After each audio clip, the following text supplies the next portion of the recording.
할렐루야. 오늘도 하나님의 말씀을 받으시는 모든 분들께 예수 그리스도의 이름으로 축복합니다. 오늘은 내가 기쁨으로 복을 주리라 하는 제목으로 예레미야 32장 37절에서 41절 말씀을 묵상하겠습니다. 37절.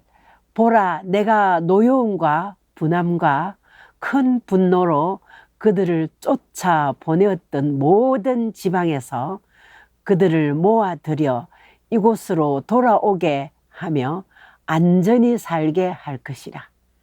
그들은 내 백성이 되겠고 나는 그들의 백성이 될 것이며 내가 그들에게 한 마음과 한 길을 주어 자기들과 자기 후손의 복을 위하여 항상 나를 경외하게 하고 내가 그들에게 복을 주기 위하여 그들을 떠나지 아니하리라 하는 영원한 언약을 그들에게 세우고 나를 경외함을 그들의 마음에 두어 나를 떠나지 않게 하고 내가 기쁨으로 그들에게 복을 주되 분명히 나의 마음과 정성을 다하여 그들을 이 땅에 심으리라.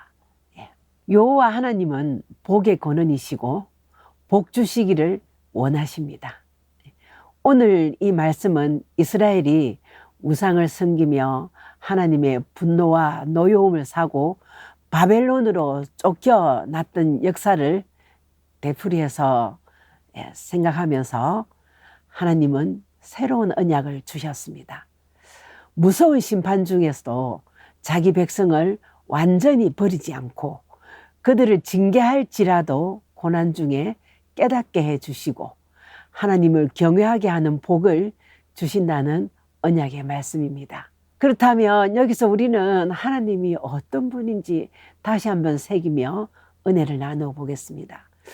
하나님은 그냥 벌 주다가 복 주다가 반복하시는 그런 분이 아닙니다.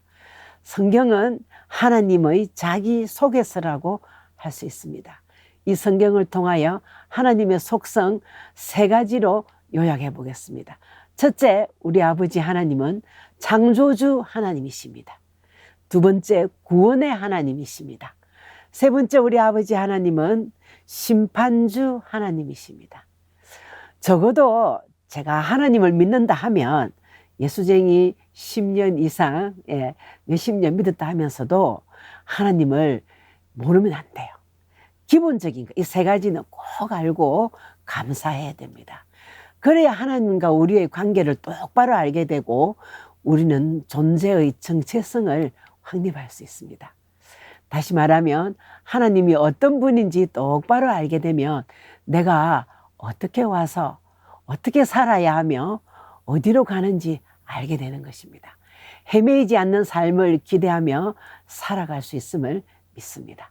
첫 번째, 창조주 하나님이라고 믿을 때에 우리들은 하나님의 피조물이라는 답이 나옵니다. 하나님의 백성이라는 사실을 인정하게 됩니다.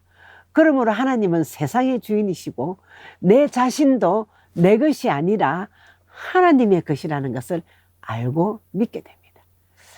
눈에 보이는 세상과 물질뿐만이 아니라 모든 역사까지 창조하시고 과거뿐이 아니라 현재도 미래도 하나님의 섭리로 이루어지며 우리는 하나님의 다스리는 뜻대로 살아가고 있는 관계인 것을 믿고 알게 되는 것입니다. 즉 우리는 하나님의 피조물이고 우리의 주인은 하나님이시므로 우리는 하나님 뜻대로 살아가야 하는 것입니다. 두 번째, 구원의 하나님. 구원의 하나님은 사랑의 하나님입니다. 우리를 기뻐하시고 기쁨으로 죄를 용서하시는 하나님이십니다. 하나님의 뜻대로 살지 못하고 많은 죄를 지으며 지옥 갈 수밖에 없었지만 하나님께서는 인간을 위한 아주 훌륭한 플랜, 사랑일 수밖에 없는 훌륭한 계획을 가지시고 우리 모두를 구원시켜서 천국으로 인도하시기를 원하셨습니다.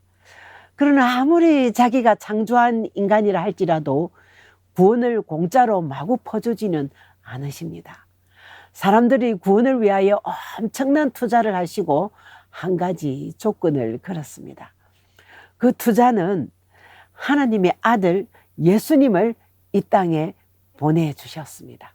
그리고 희생양이 되게 하셨습니다. 하나님은 아들을 이 땅의 모든 죄를 대신하여 속죄물이 되게 하셨습니다. 그리고 예수 그리스도를 구세주로 믿어야 하는 조건을 걸었습니다.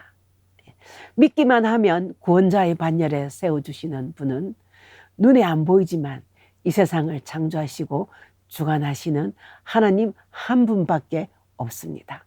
세 번째, 하나님의 속성은 심판주 하나님이십니다. 심판주 하나님에 대한 믿음을 가져야 합니다. 이 땅에는 가는 곳마다 십자가를 볼 수 있고 고개만 돌리면 그리스도인들이 함께 구주를 믿자고 외치는 자가 많이 있습니다. 그러나 그 십자가가 그리고 교회에 또 성도들이 외치는 소리가 귀에 들리지도 않고 눈에 보이지도 않는 그런 사람들이 많이 살아가고 있는 이 땅입니다. 그래서 하나님은 구원의 복을 위한 언약의 말씀을 주셨습니다. 그래도 십자가가 보이지 않는 사람들은 성도를 핍박하고 예수 그리스도를 외면하고 많은 영혼들을 죄악의 소굴로 인도하는 무리들이 있는 세상이 되어버렸습니다. 이러한 모습을 보시는 하나님은 믿는 자에게 구별되는 거룩한 복을 주시기 위해서 심판을 하십니다. 천국과 지옥이 사후의 세계만이 아닙니다. 땅 위에서도 천국을 누리며 화목하게 복되게 살게 해주시는 줄 믿습니다. 그리고 죽음의 경계를 넘어서 하나님이 준비하신 그곳에서 우리의 믿음으로 심판 없는 천국의 소망을 가질 수 있음을 믿습니다. 하나님은 잘 믿어서 믿음의 업적으로 심판하는 것이 아니라 믿느냐 믿지 않느냐 하는, 즉 신앙인가 불신앙인가 하는 것으로 심판을 하십니다. 그러므로 예수 그리스도를 나의 구원자로 믿는 성도들은 모두 하늘나라 시민권을 받아놓은 하나님의 자녀들이므로 심판 없이 하나님 앞에서 생명의 면류관을 받으실 것을 믿습니다. 그런데 시대마다 문제없는 시대는 없었지만 특별히 심판의 대상이 되어버린 시대가 있었습니다. 노아의 홍수 때, 그리고 아브라함 때의 소돔과 고모라성 같은 때, 그리고 또 시드기야 왕 때 바벨론에 의한 멸망 등등입니다. 그런데 이 시대가 몰락하고 하나님의 분노를 사게 될 때 공통점이 두 개 있었습니다. 첫째는 영적으로 하나님보다 자기를 더 사랑한 것, 즉 하나님보다 자기 기호에 맞는 우상을 만들었다는 것이 하나 공통점입니다. 둘째는 육신적으로 도덕성의 몰락입니다. 성적 문란이 공통점이었습니다. 그런데 이것이 먼 나라의 이야기가 아닙니다. 전설의 고향이 아니라는 것입니다. 예수님께서는 종말의 때를 말씀하시면서 종말의 때가 소돔과 고모라 때와 같아지고 바벨론의 때를 상징하는 것이 종말의 때라고 경고했습니다. 다시 말하면 오늘날 우리가 눈으로 보고 귀로 듣는 음란한 야동, 게임, 그리고 성인 기성세대의 외도, 그리고 젊은 자녀들의 혼전, 동거, 이런 것들을 보고 있는 지금이 종말의 때라는 것입니다. 지금 이 나라가 어디로 가고 있는지 우리 아이들을 정말 믿음으로 키우기에 혼신을 다하는 부모의 기도와 정성이 있어야 되고 또 성령 충만함이 꼭 필요한 시대가 도달했습니다. 어쩌면 점점 더 이 시대가 소돔과 고모라가 되어가고 그 수위가 더 높아갈 수도 있습니다. 그것이 대한민국에서 벌어지고 있는 것입니다. 네, 좀 참 안타까운 소식이 들려오고 있었습니다. 서울특별시는 22년 동성애자의 퀴어 축제를 법적으로 허락했다는 것입니다. 기독교의 목소리를 외면하고 많은 사람들이 피켓을 들고 시위하면서 다음 세대를 걱정하였지만 사탄의 손을 들어준 격이 되었습니다.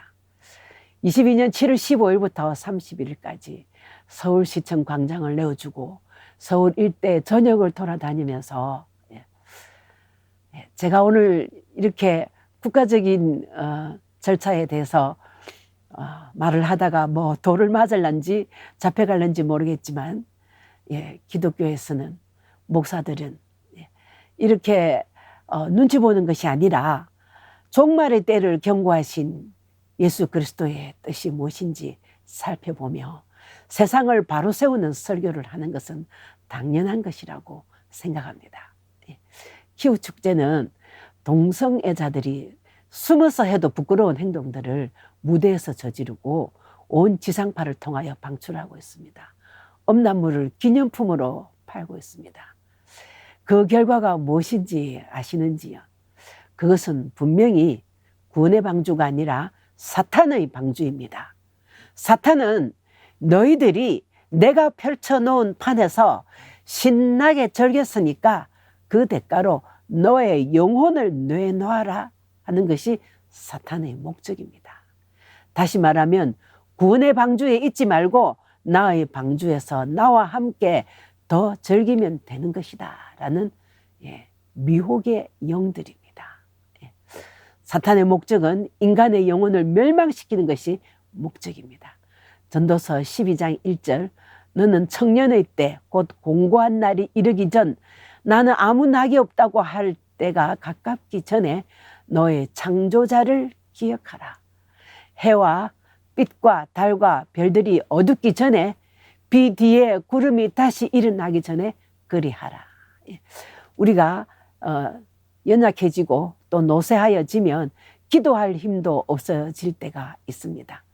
그럴 때가 가까워지기 전에 청년의 때 내가 젊었다, 아직 힘이 있다, 아직 나는 장구한 날이 많이 남았다 할 그때에 창조자 하나님, 너의 창조자를 기억하라는 것입니다. 그런데 세상 사람들과 또 많은 사람들은 하나님을 모르는 그런 일들을 필비지하고 있으면서도 그러면서도 부끄러운 줄도 모르고 걱정도 안 하고 살아가고 있습니다. 어쩌면 하나님을 모르니까 당연하다고 할 수 있습니다. 그런데 교회는 왜 또 이렇게 되어가고 있습니까? 사탄이 미혹의 덫을 쳐놓았기 때문에 영적 분별력이 떨어져서 그렇습니다. 교회에서 동성애자들이 결혼을 할 때 목사님들이 주례를 해준다고 합니다. 그리고 동성애자 결혼식에 성가대가 특송을 해준다고 합니다. 동성애는 엄연한 하나님의 절대 주권에 도전하는 것입니다.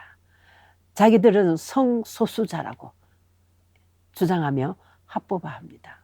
그 화려했던 바벨로니아 문명 제국이 망하는 것처럼 종말의 때에도 영혼과 육신이 비참하게 썩어질 것들이 된다고 경고하셨습니다.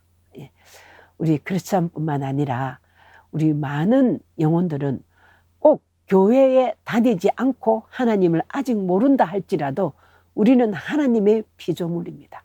우리의 구원자는 하나님 한 분입니다. 그리고 하나님은 꼭 심판하실 것입니다. 하나님의 창조 섭리는 하나님이 자기 형상, 곧 하나님의 형상대로 사람을 창조하시되 남자와 여자를 창조하시고 창세기 1장 28절 말씀입니다. 하나님이 그들에게 복을 주시며 이르시되 생육하고 번성하여 땅에 충만하라 라고 하셨습니다. 그런데 남자와 남자가 여자와 여자가 결혼하면 생육하고 번성하라는 하나님의 섭리에 순종할 수가 없습니다. 창조 섭리를 거역하게 되는 것입니다. 자, 소돔과 고모라와 그 이웃 도시들도 그들과 같은 행동으로 음란하며 유다서 1장 7절입니다. 다른 육체를 따라가다가 영원한 불의의 형벌을 받음으로 거울이 되었느니라. 동성애는 하나님의 무서운 심판을 면할 수가 없습니다. 지금 에이즈라든지 그리고 원숭이 독창이라든지 이런 것이 잘못된 성관계에서 비롯되는 확률이 매우 높다고 합니다.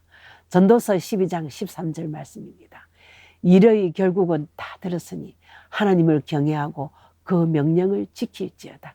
이것이 사람의 본분이니라. 예.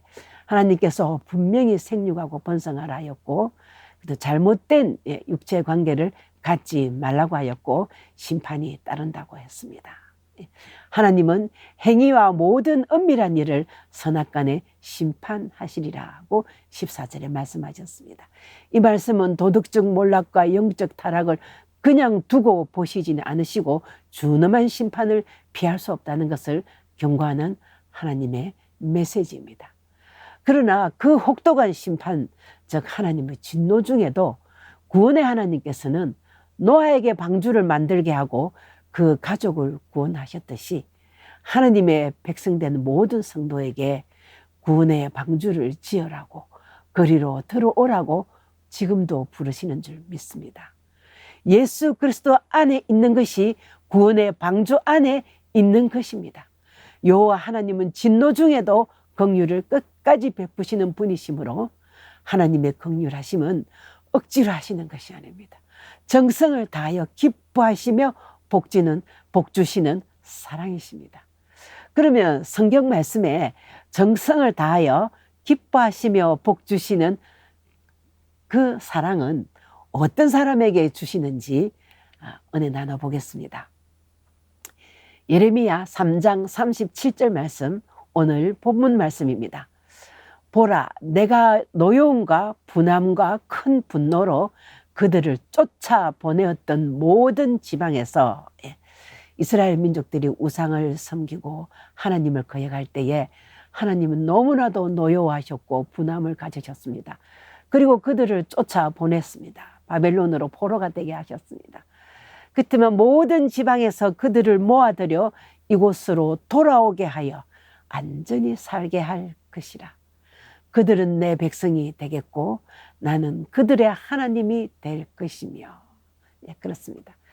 여호와께로 돌아오는 자에게 하나님께서 기쁨으로 복을 주십니다. 그리고 여호와께 돌아오는 자들에게 어떤 노여움과 분함으로 쫓겨갔다 할지라도, 고통과 고난 중에 살고 있다 할지라도 여호와께 돌아오는 자에게 그들은 내 백성이 되겠고 나는 그들의 하나님이 될 것이라고 약속하셨습니다. 예레미야 25장 5절 말씀입니다. 그가 이르시기를 너희는 각자의 악한 길과 악행을 버리고 돌아오라. 그리하면 나 여호와가 너희와 너희 조상들에게 영원부터 영원까지 준 그 땅에 살리라. 예레미야 36장 3절 말씀입니다. 유다 가문이 내가 그들에게 내리려 한 모든 재난을 듣고 각기 악한 길에서 돌이키니 그리하면 내가 그 악과 죄를 용서하리라 하시니라. 모든 악한 자리에서 회개하고 여호와께 돌아오는 자에게는 하나님께서는 거룩한 자녀로 받아주시고 축복하시고 회복시켜 주시고 주님이 주시는 안전하고 평안한 삶을 살게 해 주신다는 약속입니다. 시편 32편 1절 말씀입니다. 허물의 사함을 받고 자신의 죄가 가려진 자는 복이 있도다. 여호와께 돌아오는 자를 하나님께서 기쁨으로 정성을 다하여 그의 하나님이 되어주신다는 약속입니다. 두 번째는 한 마음으로 한 길을 가는 자에게 기쁨으로 정성을 다하여 복을 주신다는 것입니다. 예레미야 32장 39절 말씀입니다. 내가 그들에게 한 마음과 한 길을 주어 자기들과 자기 후손의 복을 위하여 항상 나를 경외하게 하고, 한 마음과 한 길은 마음을 세상에 뺏기지 아니한다는 것입니다. 세상과 하나님 사이에서 갈팡질팡하거나 머뭇거리는 태도, 또는 돈과 하나님 이렇게 두 주인을 섬기는 태도가 아니고 오직 유일하신 하나님을 향한 일편단심으로 그 뜻을 쫓는 믿음을 가지는 자에게 복을 주시는 것입니다. 그 뜻은 하나님의 섭리에 순응하는 것입니다. 세 번째, 어떤 사람에게 기쁨으로 복을 주시는가? 많은 사람들을 옳은 대로 인도하는 사람입니다.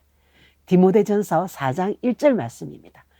그러나 성령이 밝히 말씀하시기를 후일에 어떤 사람들이 믿음에서 떠나 미혹하는 영과 귀신의 가르침을 따르리라 하셨으니 각기 양심이 화인을 맞아서 외식함으로 거짓말하는 자들이라. 예, 그렇습니다. 동성애 자들이 양심의 화인을 맞은 자들이라고 저는 말하고 싶습니다. 동성애 자들도요, 꼭 남자 역할을 하는 사람이 있고 여자 역할을 하는 사람이 있습니다. 그게 바로 이 결혼이란 것은 이성이 해야 된다는 것을 그들의 양심은 알고 있다는 증거입니다. 꼭 부부는 이성해야 한다는 것을 인정하는 태도입니다. 이런 사람들을 옳은 대로 인도하는 사람들을 하나님께서 기쁨으로 복을 주십니다. 동성애자들이 양심에 화인 맞았다, 그 다음에 정말 하나님의 섭리를 창조 질서를 거역한다 할지라도 교회는 그들을 배척하면 안 됩니다. 그들을 끌어안고 교회 안에 들어오게 하셔야 됩니다. 그들을 배척하면 그들은 복음을 들을 기회가 없어집니다. 그들은 그들끼리, 그런 사람들끼리 모여서 계속 그렇게 살아가다가 구원의 방주에 끝까지 못 들어오게 됩니다. 그러므로 그런 사람들에게도 그 영혼을 사랑하는 마음으로 하나님의 창조 질서에 도전한다고 비난하지 말고 그들을 전도하고 말씀으로 변화시켜서 그들을 구원의 방주로 들어오게 하는 것이 우리 교회의 사명이며 우리 크리스찬 하나님 자녀들의 주신 직분입니다. 믿음에서 벗어난 사람들을 믿음의 말씀으로 돌아가게 하는 일, 그것이 우리가 맡은 직분입니다. 다니엘서 12장 3절 하반절에 많은 사람을 옳은 대로 돌아오게 한 자는 별과 같이 영원토록 비치리라. 하나님께서는 우리에게 귀한 직분을 주시고 잘 감당할 때에 별과 같이 빛나는 영혼이 되게 해 주실 줄 믿습니다. 아직도 예수 그리스도를 만나지 못하고 자기 힘으로 뭔가 이루어 보겠다고 아둥바둥 하시는 분들은 분명히 기억하셔야 합니다. 그리스도 안에 있을 때 하나님의 복을 받아 누립니다. 우리가 아무리 좋은 재능과 영재성을 가지고 있다 할지라도 성령이 함께 해 주실 때에 더욱 빛이 나게 됩니다. 예수 그리스도와 동행할 때에 우리의 모든 재능과 영재성이 더욱 빛과 소금의 역할을 할 수 있는 훌륭한 재능과 영재성을 발휘할 수 있게 되는 것입니다. 나 혼자 아무리 잘해보겠다고 노력하여도 그것은 언젠가는 없어질 금불과 같은 것이 되어버립니다. 그러므로 아무리 큰 죄를 지었더라도 하나님께로 돌아오셔서 오직 한 마음으로 한 길을 가셔야 합니다. 하나님은 오늘도 살아계셔서 돌아오시기를 기다리고 계십니다. 예수님만이 길이고 진리요 생명이기 때문에 그렇습니다. 말씀을 맺겠습니다. 하나님은 변함없이 기쁨으로 복을 주시기를 원하십니다. 하나님의 본성은 복을 주시기를 원하시는 하나님이십니다. 그것에는 하나님의 질서가 분명히 있습니다. 공짜로 그냥 복을 퍼주지는 않습니다. 세상의 탕류에 휩싸여 사탄의 궤락인 줄 모르고 끌려다녔을지라도 회개하고 돌아오면 기쁨으로 복을 주시고 정성으로 힘과 뜻을 다하여 우리를 하나님의 백성 되게 해주시고 하나님은 우리의 하나님이 되어주실 것을 약속하셨습니다. 끝까지 한마음 한길 여호와 하나님께 더 가까이 나아가면 하나님은 떠나지 않으시고 기쁨으로 복을 주신다고 약속하신 이 말씀 기억하시면서 하나님께서 정성과 힘을 다 실어서 기쁨으로 주시는 복을 받는 성도님들 되시기를 축복합니다. 아멘.